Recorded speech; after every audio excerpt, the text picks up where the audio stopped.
Hey everyone, welcome back to the Contractor Growth Network podcast. I'm Logan Shinholser, and today I have Tanner Mullen, who is the CEO and founder of a CRM specific to contracting companies called DripJobs. Now, the cool thing about Tanner is he's not just a software guy. He still owns a painting company out of Florida, which is really what springboarded him into starting this software company to make his own life easier, and it's just taken off from there. So, without further ado, let's go ahead and jump into the episode.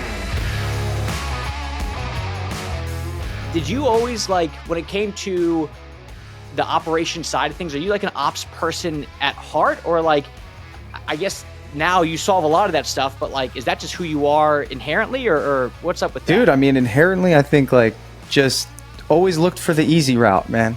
Always looked at things subjectively, never took anything for face value, and always challenged popular belief in the way things could be done. That kind of transitioned into when you own a business, you're actually rewarded for that, as opposed to in school, you're penalized for it. So that was, I'm just in my playground, man. It's a survival technique to optimize and refine and iterate and get from point A to point B faster.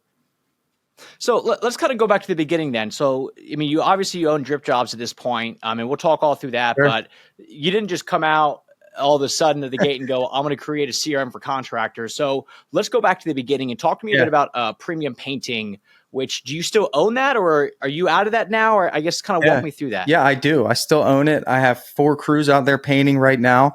I do most of the work from the office, if any. I have an admin that helps me out on the operational side, but it's our strategic advantage at DripJobs is I'm the user, and I think I still enjoy it. I enjoy the people aspect. It's getting kind of to be a lot. So, but right now, I still run and operate premium painting. I started it 8 years ago and really just wanted to solve that one problem that I was facing. Was I was buying leads and I needed a way to get those leads converted to estimates. And that's where it all began. So I guess walk me through when you were doing this at Premium Painting, what were you doing from let's say a manual perspective to try to solve that issue? Yeah. Well, I come from a sales background. I have experience in car sales, life insurance, even in banking. I looked at it from a perspective, from a sales lens. I would, hunt down loans and really be aggressive when it came to pursuing business. Right. So this concept wasn't new to me. But what was new to me was when I entered into the painting business, the concept of people actually wanting to do business with me and wanting to be sold was kind of foreign, right? Because generally I'd get a stack of leads, or I'd have to work leads and convert really cold leads to interested. So with what I was using to generate me leads, which at the time was Angie Leads or Home Advisor, that was what it was. The concept of somebody requesting something and me having to pay for it immediately was awesome, but it also came with the drawback of, hey, I got this leads information. It could have been at 9:00 at night, could have been on the weekend. I'm with my kids. It could have been, someone that I got the information, they didn't answer the phone. So the initial thought is, okay, I have this information. How can I get this customer scheduled for an estimate? And the manual process was, of course, I'm painting at the time. When I started my business, I was in the field. I'm painting. I get a new lead. And I'm busy, and we know, of course, most of us know that the more time that goes by from the time that lead hits the button in whatever capacity, Facebook, Google, anything, the significant drop happens of interest. And it's just, it's been proven. There's a Harvard study on it, whatever. So even before then, I kind of knew that, but I'd still be busy and I couldn't get to that lead right away. And even if I did and they didn't answer the phone, Logan, what are the chances I call them again and again and again and do the necessary work required to pursue that individual, a very busy individual that at this point in time, 8 years later, is even more busy than they were 8 years ago, more inundated with information. So that was the manual process, is calling them, whipping up a quick text message, copy and pasting an email, and hoping for the best. And when you're going through it, are you searching for a solution to that? Or are you just hey, this is just the name of the game. I just got to be on my P's and Q's, making sure that I'm just doing outreach as best as possible? Yeah. At the time there wasn't a solution, right? Of course, the concept of, automated emails was present, but the real trick was to get the lead from where I was getting it from to be sent to the place that does the automation to trigger the email, right? Like that was the big concept at the time. And it took me, just again, like the natural pursuit of the fastest, most efficient way to do things as possible was to find a software that could handle that sort of automation. And I stumbled across a program called Active Campaign. You may know about it. You know Active Campaign? Automation powerhouse, right? And one night it was like 1 a.m. My wife went to bed and I just did like that, mad scientist night. I'm sure you've had a couple of those, brother. You know what I'm saying? You're just in the office, just like going nuts and you're getting the epiphanies. And I build out this concept where I could grab a webhook from Home Advisor and, catch that hook in Zapier, send that hook to Active Campaign, trigger an email sequence. And then from then, you just start going. And at this point, are you doing all the estimating yourself, or are you like trying to like develop like estimators on the team so you can kind of take that hat off? Yeah. Like, what was that like? I was doing all the sales, all the estimates. I wasn't painting. I knew better, but I love the art of selling. I love being, at that time, I loved being face to face with customers. I loved having control over the sale. I was documenting my journey along the way. So I was on Instagram, I was building relationships with other contractors. And what I found was that they were all having the same problem. So I came up with this concept called Trade Thrive. And what I would do is I would set this system up for other painting contractors. So we would brand the emails, we'd write all the copy, and we would pretty much set up this lead to email sequence system. And of course that came with its own problems because, well, what happens when the customer books an estimate or says they want an estimate? Does the email sequence keep going? How do we unsubscribe someone from that sequence and get them into something new? And that kind of began the process of really refining what Trade Thrive at the time looked like. And, of course, eventually we created a custom solution built off of that foundation.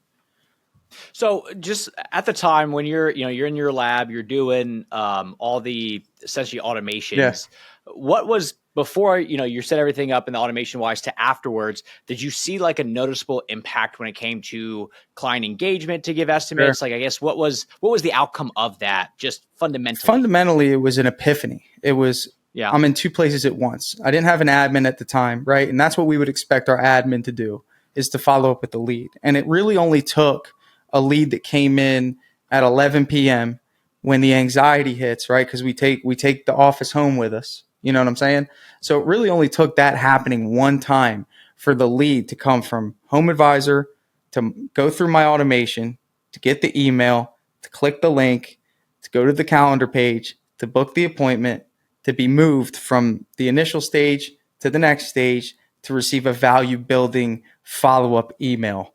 For me to have the epiphany, and it was it. It was like, okay, like now we're moving forward. Like now, like that was automation. Now I was just in two places at once, and that's all I needed.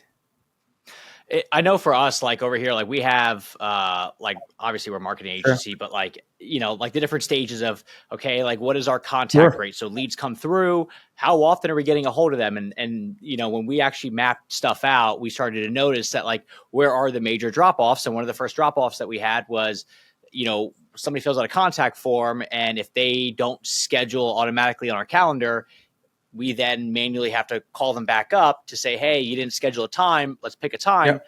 But they're not used to our phone number. Right. So a lot of times they just let it go to voicemail. So we had 100%. We implemented a automated, SMS that immediately goes out. Hey, we noticed that you didn't schedule anything, but, expect a phone call from this number. Sure. And that increased our contact rates like immediately. And all it really was just, do a couple pieces of copy, set up the automation, and just like that, it's now nurturing the lead so much more. So one more touch point. I know. Oh yeah. It just makes it so much easier. It's just like, and then you don't have to think about it. You just got to make sure it continues to work because it is technology, but it made a huge impact, just the contact rate. And as a result, just down the line of each stage, everything just grows and grows, and it makes it so much easier. Naturally, people want to be pursued. Naturally, people, especially in the residential space, it's an emotional buying decision. There's a level of uncertainty. Even if people feel certain in the moment they click the ad, there's still a level of uncertainty that happens after they hit the submit button because it's a commitment. And generally speaking, there's a convincing that needs to take place. Even in your market, I'm sure it's still risky for people to reach out to a marketing agency. They've heard horror stories, or they know, you know how it is. So for me, like, I don't just look at the touch points as transactional anymore, even though I used to. It was like, okay, hey, let's get you booked for an estimate. Let's get you booked for an estimate. I've since transformed my approach to be more relational. Like, we have a 3-hour text message that is by far, in our little groups that we communicate in, like the most high performing text message of all time for converting leads. And it goes out 3 hours after the lead enters into the DripJobs pipeline. And it says, does Wednesday work for an estimate? ? And it's like, that's it. And it kind of creates the notion that, this contractor just whipped out his phone and just like quickly like wrote it. So that's kind of been our approach. And, I think people buy into that. Flip it around to like the client's perspective, because I know we're talking about the benefits to the contractor and to you. Let's say in the world of like the actual client, what is, you having these touch points do from like a client experience standpoint, in your opinion? Man, I think at the very least it separates us, right? Like, I think the way that we should be in our sales process is, well, naturally we pursue, right? Like, and I think most people think that automation is only good for the sales side. Like, you and I just gave 2 examples of the sales side, right? Mm-hmm. But I had an epiphany as we were iterating DripJobs of how important the automation is on the production side. Like, there's so much communication that has to happen in the production cycle of contracting. And for us in the painting business, we have 5 stages. The first one is when the project gets accepted. And I whenever I'm doing a talk or, trying to sell people on DripJobs, I always say, like, when someone accepts a proposal from your company, Friday at 9:00 at night, how long does it take you to say thank you? And if the answer to that question is, well, I mean, Monday hits and then Tuesday, and then next thing you know, they're calling me, asking me what next steps are. And that's not the same energy and intensity that occurred on the sales side, right? So that means that there's already what I believe to be a difference in the experience, right? In other words, I was sold something with high expectations, but once they got the business, the communication dropped off, right? So I'm a big proponent of, integrity. I think it's integral as a business to uphold that same standard on both sides.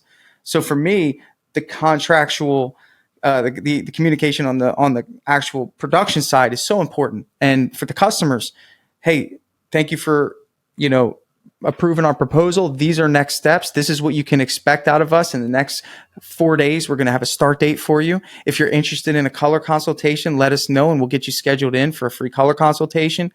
Then we schedule it. This is your start date. This is what you can expect. If it rains, we're in Florida. Please have some grace. We'll make sure to get you rescheduled. And then once we get their colors, people send us colors. They send us their, we confirm the colors. Hey, we got your colors. I can imagine that there's customers out there that are worried that the contractor didn't receive their colors because they're not getting that feedback, right? So that's just the beginning of it. But from the customer perspective, that this software solves 2 problems, which I'm very passionate about. The certainty that you're adding into the process for the consumer is huge. Like, sure. You fill out the form and then it's immediately, what did I get myself into? Right. It's like, you used to be in car sales. I'm sure people, as soon as they enter the lot and the first time someone goes, hey, they're like, oh man, or they're like into it. But like, if they're just the, not ready to be full on, sold to, it's a little bit like, what did I just do? So I know from the other side of it, being the homeowner, like, we just had our house repainted a few months back. And I know from our side, the process was simple. I just filled out a contact form. Boom. It just, we got an email immediately with the, like the basic scope of work with the information that we filled out. And then a text that says, hey, this is who we are. If you want to, we went through the whole process without ever speaking on the phone, like, which some markets love that. Other ones, like for me, I was like, I feel confident enough. I've seen their stuff. They've worked at my neighbor's house, things like that. But just that speed was instantaneously like, okay, like this is somebody who at least has some system. So when it comes to, let's say there's scheduling delays or there, because even in Charlotte, it rains, we just had a big hurricane and there's issues. It built in so much like, okay, they're going to have a contingency plan for things because from the get-go, they've already hit me with a couple of different ways of communicating. And it was great. I mean, the communication was great, like the whole way through. So it just set the stage of like, okay, this is more of it was almost like a tech. And then I ended up doing a bunch of research on the company where like they have like VC funding, which for a painting company is a new concept I've never heard of. But, it was, but it was awesome. It was a great experience because they just had all their software stuff dialed in. Yeah. And it was cool. And that's going to be the standard, and I think, we can't, what's interesting is like, you'll experience that in the other areas of commerce that you engage in. So if you go to a restaurant, you're like me. I think we're around the same age. Like you'll go and book a restaurant online and get a confirmation. That's normal to you. You'll order something on Amazon and you'll get notified of every step of the freaking journey, and like, that's normal to you. If you don't receive that, then you think something's off. In other words, you lose trust in the business. If you sign up for a new app and you don't get that, email confirmation email, you're like, is this app even legitimate? Like, so the thing about it is that, for me, I'm a big advocate for the guys that struggle with the bridge from nothing to something, and I think the way we built it was to where those automations that you and I are talking about, I spent the time, hours, days, weeks doing that simple automation of getting a lead and triggering something and then moving the lead based off of an action. And like, that requires a high level technical acumen that most contractors won't even sit down to do. So we just give that out of the box. You know what I'm saying? And it's like, we can make that small company look like the VC company. And that, to me, like, that drives everything. I love it. Now, when you bring somebody in, because to me, there's still a level of like, they have to understand what's happening. I remember when I first started the whole marketing journey 10 years ago for my dad's company, he was just like, look, man, I don't want to know anything. I just want to know, is this going to make my phone ring or not? And like, I understand it because at the time he's 50, he's late 50s, getting ready to retire. And he doesn't care about like me explaining like keyword research and all the stuff that you need to do. Sure. But I realized there was some fault in that where if I at least could sit down and go, look, man, let me spend 2 hours and just explain basically 30,000 foot overview, how this stuff works, like there would have been a lot more trust in it and I would have gotten a lot more buy-in. So when it comes to your experience of onboarding a new client, and then we'll jump on to DripJobs and how it all works, stuff like that. You bring a new client in. Is there like are you meant to be more of like hey, you just flip the switch on and it's done? Or is it like, let me just educate you about like, basically this is what it's going to look like, from an experience standpoint, from your company, but also from the client's perspective? Yeah, it's a great question. I mean, I think everyone has a different level of technical acumen. I think I would be silly if I didn't make sure that our customer success team wasn't the largest portion of our operation, knowing good and well that everyone needs a certain different type of training. Understanding the concepts are important, but the way it should be built is, like, for example, like, if you had a chance to play with AI, I'm sure you've messed around with it a little bit. Yeah. It's like you and I don't need to know how that thing was built. We just need to know the value behind it and how it can help us get from point A to point B. So I think like it's almost like somebody pulls up and gets a new Lamborghini. We know the car is going to drive, but ultimately it's important for you to know, like, hey, you want to press this button,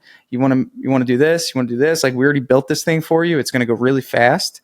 Just make sure you understand that, like, hey, like, there's a couple things here that you need to know about that are different from what you're used to driving, because the concept's entirely different, because we're talking about touch points of communication. So it's important for you to be aware of what's sending, how you can adjust what's sending, because essentially the software is going to communicate on your behalf.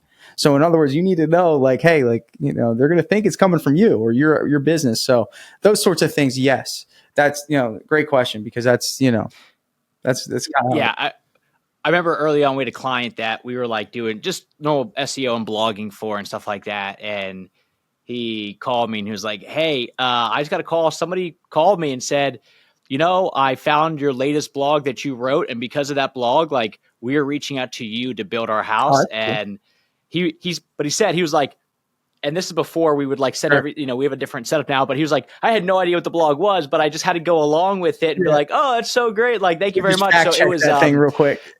Yeah, right. That's what I'm saying. Like, cause I don't remember what the one was. But he was just like, oh, it's so cool. Like, yeah, we invest a lot of time and energy into the blog, cause it's like written as him and stuff. So, Yeah, I can imagine like Yeah. You can relate to that. yeah. So I get all Because that. we So pre-write them. So like the drips are when you sign up, all of them are in there. Comb through them, make sure you're happy with the tonality. sure. So at the time, like you're at this inflection point where you use an active campaign. Why create your own Yeah. software versus just like, you know what? I have this built out an active campaign. Every other painting company out there, I'm just start a painting automation company Yeah. where we're gonna, you have to get your own active campaign subscription, but I'll build everything out for you. Why do your own thing? Because that is like such a big lift that I think most people, I'd imagine, I've never built software, but I'd imagine people underestimate every single time. It's been the most challenging but most rewarding journey. I mean, of course, like at this point, it's nice to talk about it in like a relaxed context. But to be honest with you, I kind of just went in with faith, blind. Just kind of said, you know what? Like I have a lot of people that are asking me to complete the journey, right? So in other words, it would be like, okay, Tanner, like you set up another stage for me where, you have proposals that we've sent. We want to follow up with those people, but how do we get the communication from Joist or Jobber or one of the other apps that they were using at the time into Active Campaign, and then have the customer click a link? And like, it was just kind of getting to the point where it's like, if I didn't pivot, I'd only be able to solve a need to a certain degree, which could be worse instead of being helpful, because now you have all these apps. So I kind of just felt the pull. I knew that there was something there. It just required making it to where we satisfy the entire customer journey, not just, the first few stages. So when you first set out to build DripJobs, did you have the full journey in mind, or did you start off going, Yeah. maybe we'll just be the front Not end? at all, man. Honestly, it was just it was the sales cycle is what when I pitched the idea to the development firm, we really only talked about one pipeline. I went hiking in the mountains with my family. I had an epiphany. I said, you know what? We need two pipelines. There's got to be one for sales, one for jobs. And that really helped because it was like kind of getting overwhelming with like this large, huge stage pipeline. So, and then that allowed me to recognize that there's communication that needs to happen on the other side. But like the key component here is like obviously one of the biggest functions of DripJobs is creating proposals, right? So when you create that proposal and you hit the send button, that card is moving to the proposal sent stage. The proposal sent follow-ups are going to, kick off. And inside of those emails are links back to the proposal. So a customer can actually take action after they read that email, which wasn't possible in our previous system because every proposal is unique. It's not going to route back to whatever proposal was in whatever software they were using. So it eliminates the friction. So, and when you start off, are you thinking, hey, I know painting, I'm a painter, I'm just going to apply it to this industry? Then that way, when we're talking about, Yeah.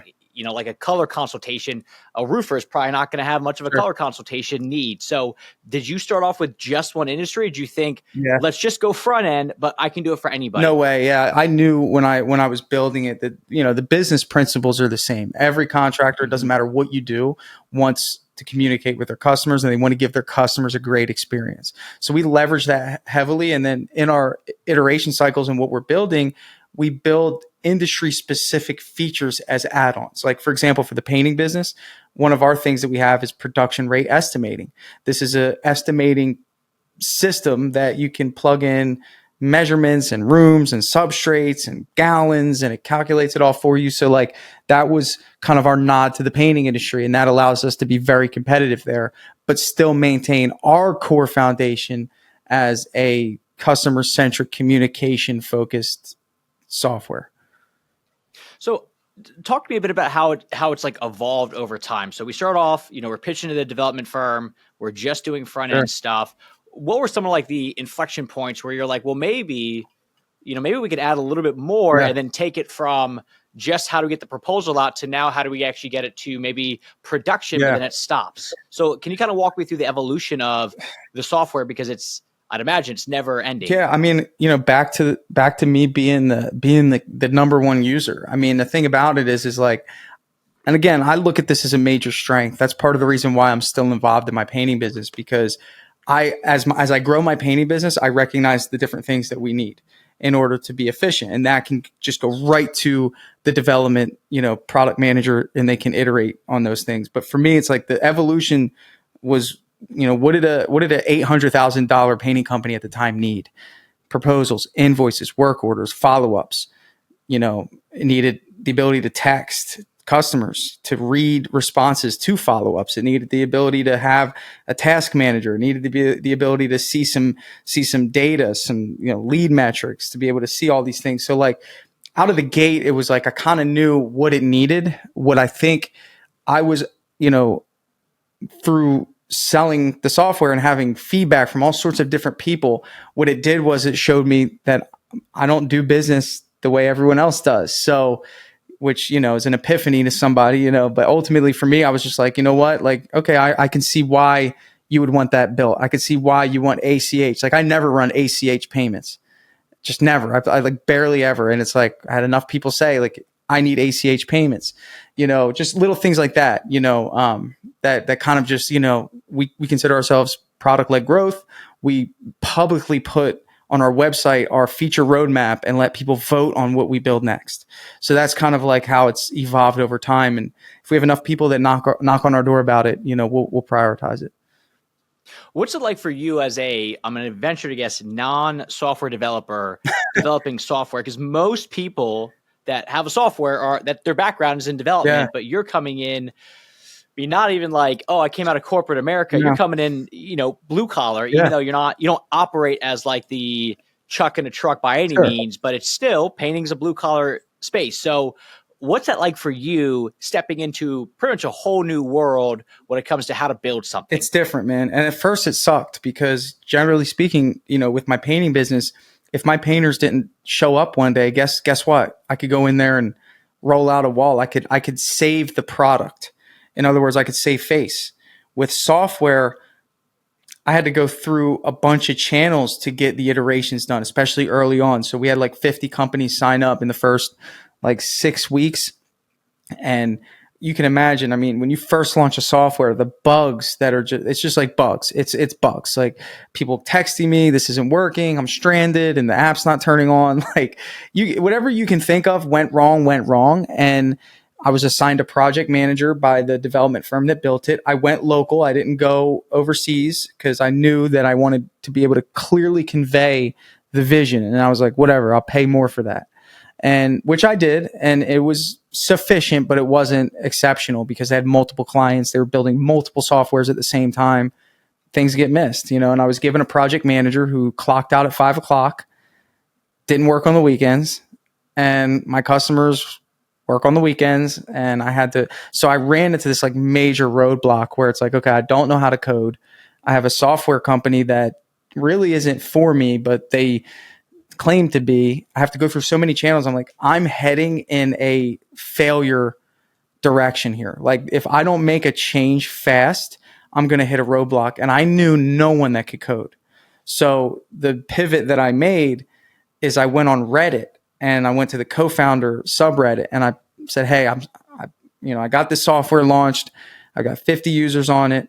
I need a co-founder that can, I didn't even know our tech stack. Like it was to that level. I'm just vision, like excited. I couldn't tell you our tech stack at the time, which is crazy to look back on. So anyway, I had this guy reach out. He worked for Microsoft. And I was like, oh, Microsoft, like you must be like elite. So me and this guy start talking. I vetted him pretty good as much as I could. But imagine this, like imagine you don't know how to paint. You own a painting business. So someone that is talking paint language, you think that they're really good. You're like, oh man, it sounds good. Like, we have jobs to paint. We got to get started. So we worked out like this deal where he would come in and we try him out for 30 days. And it was just, he was a very aggressive co-founder. He was big on Y Combinator. Like he was really big on scaling and selling. And that's not me at all. I'm like, dude, we are not exiting this thing anytime soon. Like this is going to be a product that we are going to refine to be the best CRM that we can build. He wasn't with that, very money focused, wanted to take a check early. I'm like, you're working at Microsoft, dude. So this was a very weird thing for me. And he lived far away. I don't know this guy. Anyway, long story short, he winded up embezzling funds from our users. He extracted credit card data. He was just a terrible individual. He created friction between me and the software company. Next thing you know, I do it again. I'm like, I have no choice here. If I don't find a co-founder, I'm in trouble. I went on Reddit. I did it one more time.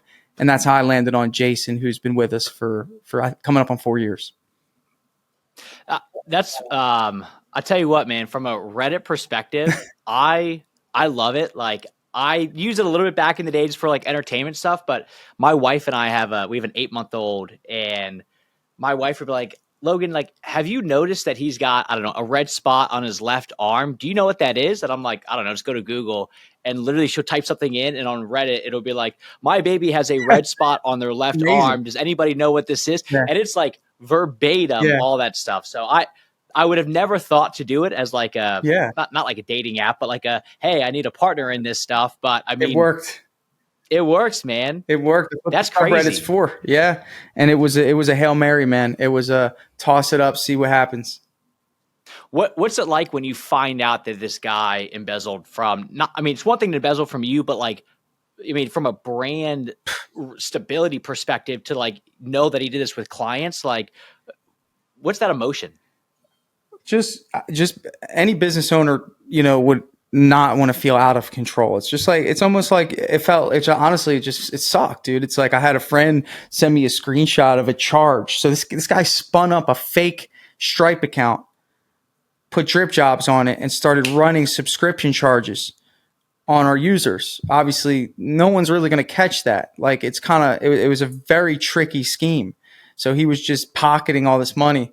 Yeah, man, it was terrible. It was, but thankfully, we caught him. He made a mistake on his Stripe application and put an old Google phone number on there, and we were able to call it, see it was him. It worked out. At the end of the day, man, that was pretty crazy. We learned a lot though, because we were storing credit card data improperly, like not improperly, just not best practice. Like, so now we have so much in place to prevent anything like that from ever happening. It's kind of like when the IT company comes by and they're like, hey, you've got all these endpoints and you get and I'm like, look, like, we're a small operation. It's cool until that one time that something goes wrong. And then you're like, okay, it's like insurance. We've dealt with that. We've dealt with hackers. We've dealt with bots. Yeah. We had a bot come in and build 100 accounts and send out, they tapped into our API and sent out text. Dude, it's a journey, like I said, but once those things happen, you have to just bullnose through it. I'm grateful to be talking to you today in a happy mood about the direction of things. Trust me. And I think that's the one thing that every business owner like forgets, is that what you experienced, Stripe went through that. I'm sure Meta went through that. I'm sure like every software, every tech, every company, everybody faces it, because you just don't know what's going to pop up until it does. So, but nobody really talks like, you don't really hear, Venmo coming out and going, hey, here's all the times that when people were transferring money, they were getting, money skimmed off the top. Oh, yeah, but it happens. Yeah, 100%. So, oh yeah. Yeah. It's inevitable. Yeah. You can't, no one's built a perfect software program that doesn't have flaws or holes. And you're putting a lot of trust in the people to build things the right way. And, I'm blessed, man. I have a good team right now. I do. So talk to me a bit about like the full process now with DripJobs. Somebody comes in, they get signed up. Yeah. What is it like? What are all the capabilities from the time that, let's say, somebody fills out a contact form on the website all the way through till the end? How does DripJobs like impact everything? Dude, it's so interesting because like there's so many holes in every business that, most business owners, like I say, 90% do not have an efficient intake process for their customers, right? In other words, like you could call a painting company right now, you might land on that VC company, but most companies, like, when you call them, you're going to say, I'd like a painting estimate, right? And then you just wait for what happens, because no one knows what's going to happen, right? It's not like when you go into a restaurant, you say, I'd like a table, right? Like, what's going to happen next. Like with contractors, no one knows. It's either going to be, you have to text them your information, first name, last name, email, phone number, address, which you're not trained to do. So you're probably going to omit some of that information because you're like, this is, it's kind of weird. He's going to say, hold on, let me write it down. Or he's going to type all your information into his phone, and when he's driving or painting or doing whatever he's doing, right? And it's like, that's like the first problem we solve, is that we give every company a booking form. Like if you do nothing with DripJobs, at least you get the booking form, because what that does is it gives you a clean format that you can send to a customer in a text message. So it's like this, it's almost like a web page that you send to a customer right from the app. So if someone calls you, you just say, hey, I'm going to send you a link, just fill out your information and we'll get you scheduled in for an estimate. Send the form, customer fills it out, they get a text message, they get an email, and then you have a request sitting in the queue waiting for you to review and schedule when you have the time, not off the cuff, which is friction, and customers appreciate that. So you ask the question, like, what happens when someone comes in? It's very simple. They come in, they add a contact, and that's it. Like the automations are done, the drips are done, the proposals, we have some templates in there, but generally speaking, like there's really no setup besides adding in your logo and adding some add-ons if you want to try out the different things that we've built.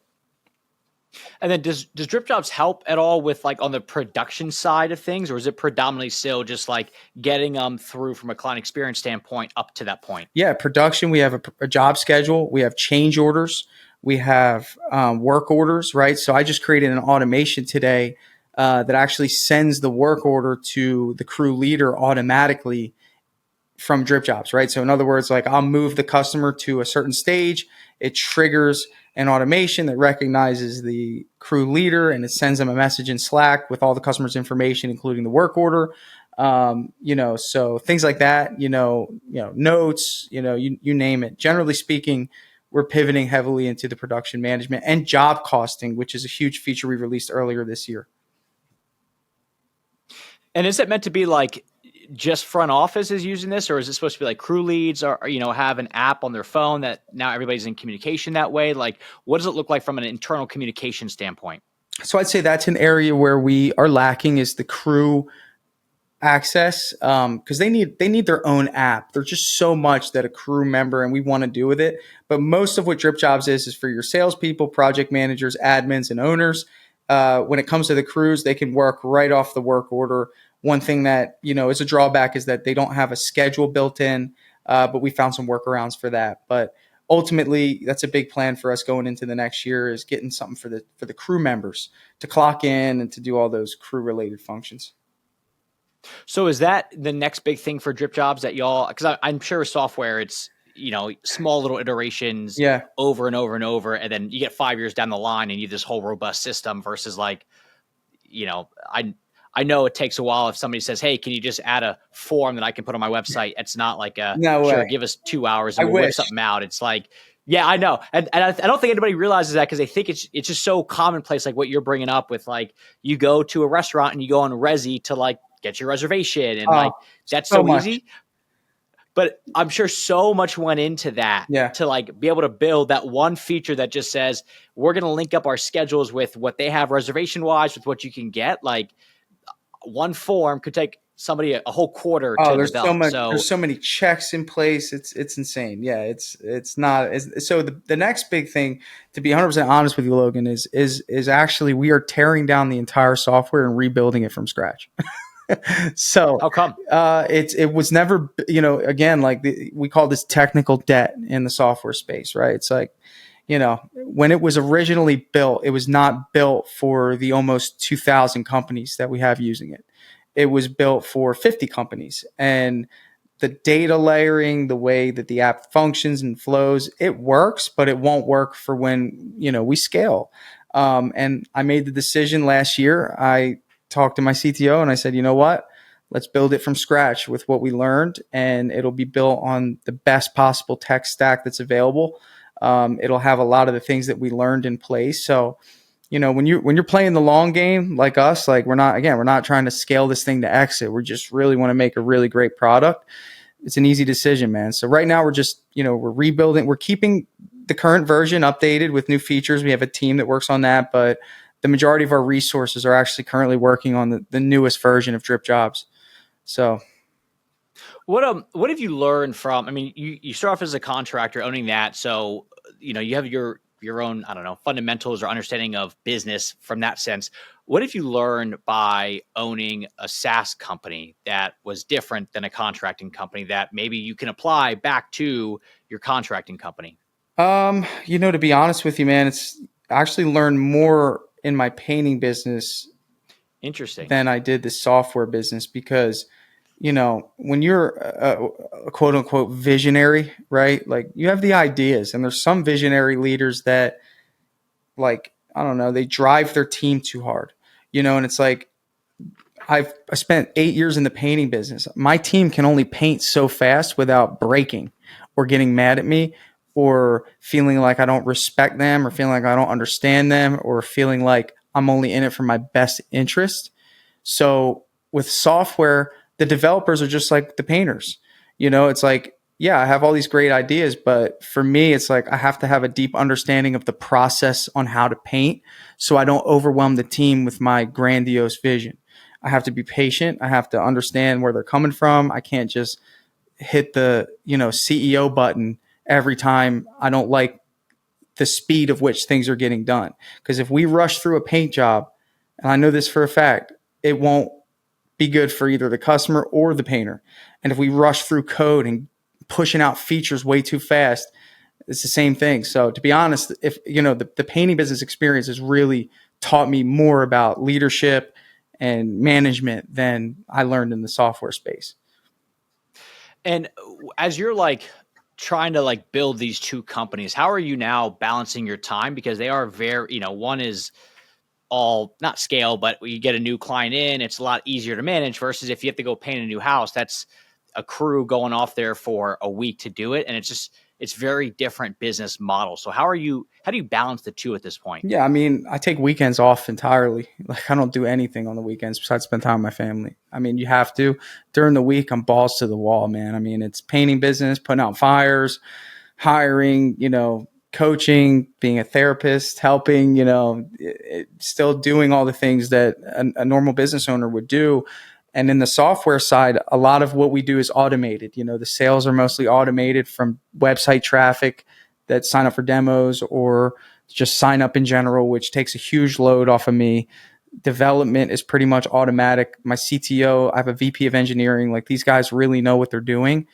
So the real only responsibility for me is to just be the people manager, to identify, bottlenecks that I can contribute to and, just build up the people, which is something that I enjoy doing anyway. So there's not a lot of time debt there for me. So, yeah, it's just kind of like balancing both, but it's interesting because I use DripJobs in my painting business and so it's easy for me to spot things that it would take a couple interviews with users to get to the core. I see all the bugs first. I see the problems. If I get a new feature, I'm the one testing it. So those things I can help with, and coincides with my business.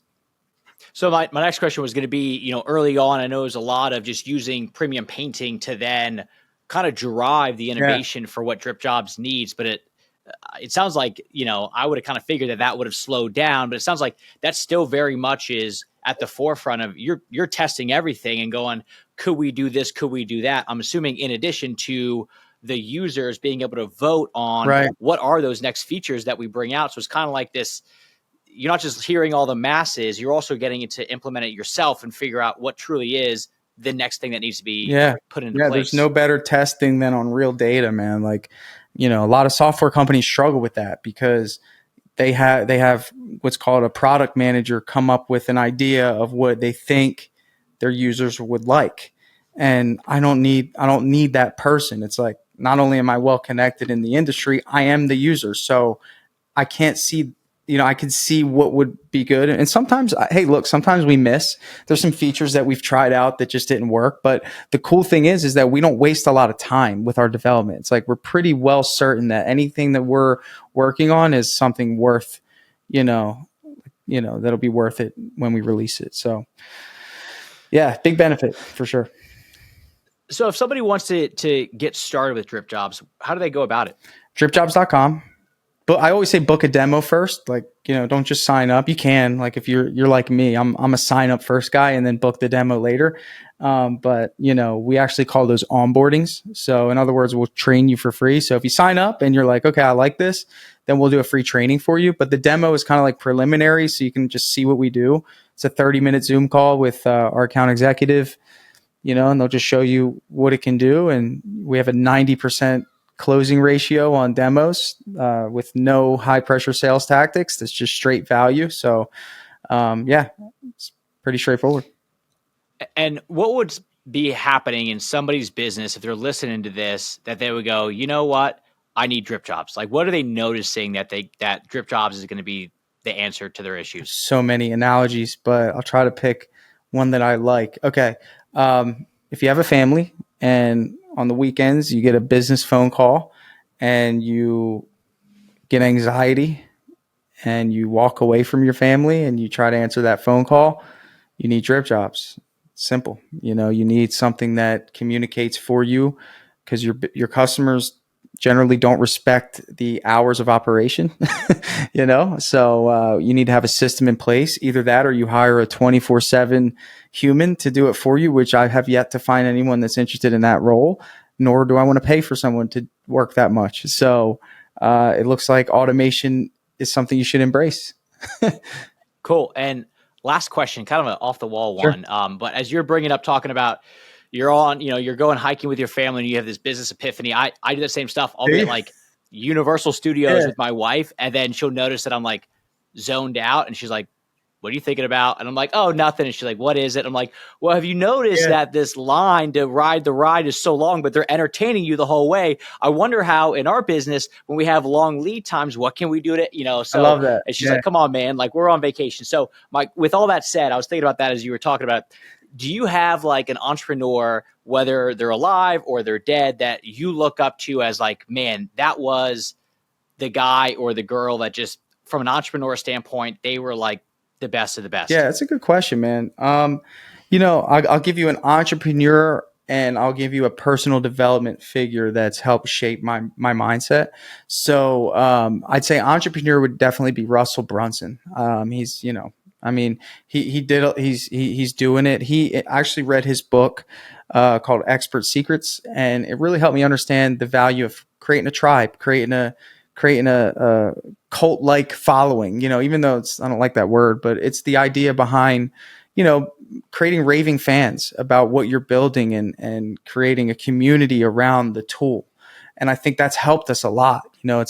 I think that's the direction that a lot of software companies that you'll see have to take, because generally speaking, people want to put a face to a name. That's just the nature of how we're buying. That's why there's so many influencers and things like that. So for me, Russell Brunson, he built ClickFunnels.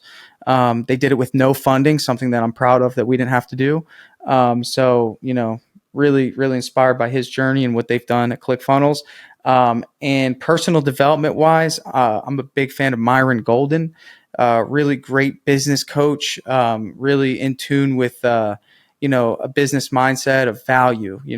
That's kind of what I built DripJobs off of, is value first. You'll find that, we give extended trials. We really don't want you to use the program unless you're actually getting value. So those two have been instrumental for me. Nice, man. Well, cool. Well, Tanner, dude, I appreciate you coming on here. And just, how about you? Walt Disney is probably my favorite. Really? He's interesting. Just seeing his pathway and how much it's incredible, right? It was unbelievable. Like the ultimate visionary, by the way. Dude, it was just unbelievable. And then like the amount of like, he slept at the office. He would, teach all of his animators that worked for him. He would just come in nights and weekends and just run like workshops for them on how to be a better animator. Dude, and then like to hear the whole build up to like Disney World, and like he was one of those guys that like he was the visionary, but he was also like the implementer and made it all happen. Yeah. So I mean his Walt stuff is incredible. But I'm listening to a book right now all about Bob Iger, CEO of Disney and his whole thing. So I've used to be I am a big business book person, but I've slowly morphed into like biographies and stuff like that. Intricate stuff, man, in biographies. Dude, you learn a lot of stuff from like, cause it's no longer just like, these are the steps that you could do it. It's like, this is actually what happened. And like, they opened Disney World and nothing was set up. And then they had to focus on this, and this to then get past the PR issues and stuff. So it's cool to hear how they navigate, and you start to realize like, okay, like everybody here, everyone's dealing with it. Everybody's got. I went to a seminar yesterday that Jim Collins, who wrote Good to Great, he spoke at it, and he was just talking all about the trials and tribulation. And I think he said like to like grow a company, like the the successful entrepreneurs that it typically takes about 34 years for them to grow their company to a place where it's like solid, if you will. So I was like, I started mine 7 years ago. I got 27 years ago. I'll be 61. Good way to look at Be it. a good retirement age. So yeah. You're doing, like I told you, man, your name has stayed true for all that time since I've seen you years ago. So it's effort, as you know. It's a lot of effort. Once you start climbing it, it's just, there was a quote that was like, the more that people like look to you and look up to you, the more that they're going to want to point out any sort of flaws or discrepancies. So it's like heavy is the head that wears the crown. Like the more you go up, the expectation, the more, especially when there's money being traded for the value, then for some reason people go nuts. I don't know. Yeah, because that's when it really matters. So yeah, man. Well, cool. Well, Tanner, I appreciate coming on this, guys. DripJobs.com. Do a demo. Check it out. Thank you, man. It's awesome. Honored to be here. Appreciate the opportunity. Of course, man. I'll see you guys later. So that was a really cool episode. What I really liked was just the principles that he's able to apply from his own business into the software to really help kind of lead the innovation. So he's not just creating features that nobody really wants. He's actually creating things that he has identified a problem in his own company, which is super cool. So if you want to check out DripJobs, go to their website. We'll put a link in the show notes below, and we'll see you on the next episode. Thank you so much for joining us this week on the Contractor Growth Network podcast. This episode of the Contractor Growth Network was hosted by Logan Shinholser and produced by Dane Appleyard and Logan Shinholser. Today's guest was Tanner Mullen. We look forward to seeing you next time when we talk about identifying your ICA with Ian McLean.